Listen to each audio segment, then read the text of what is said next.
in these sessions, and we got one more to go, I want you to always understand that there is so much stuff that happened in the Bible that's kind of twisted, screwed up, but I don't want you to think that just because your life wasn't the way that you thought it was supposed to be, and your life wasn't peaches and cream, and your life wasn't great, that God still can't use you. I don't want you to think just because some stuff failed for you, and just because you feel like you're a failure, or just because somebody told you that you're a failure, that God still can't use you.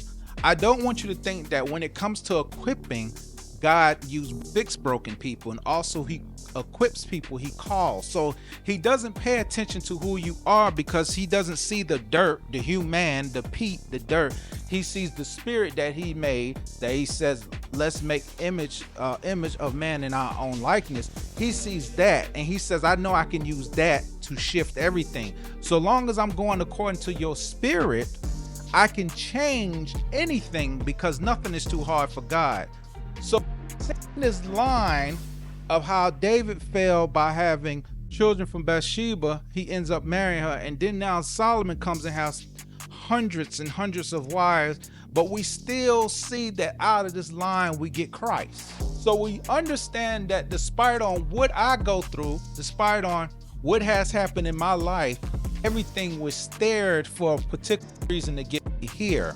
So now the ending comes to this. What other excuse can you use to think that you're not good enough for God? What other excuse can you pose to feel that you can't be in the royal family?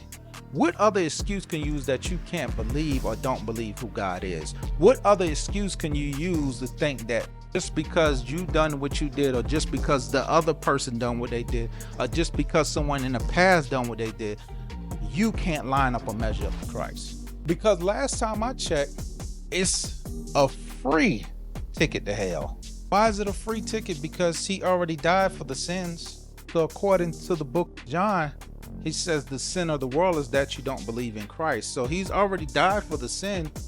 So you are actually on your way because of your belief. So don't let the enemy twist you and make you think that you can't be who God has called you to be. Don't let the enemy put you in a bind and pigeonhole you to saying, this is all I can be, this is as far as I can go. So as I speak to the nations, as I speak to the ones who don't understand Christ, as I speak to the ones who know God but slid the backsliding heifer, slid off the mountain because they was going up, as I speak to the ones who don't know God at all, as I speak to the ones that's in the faith but their faith is kind of shaky, as I speak to the ones who gave up but they want to just get a confirmation and say, God, I just need to hear you one more time. This is your word.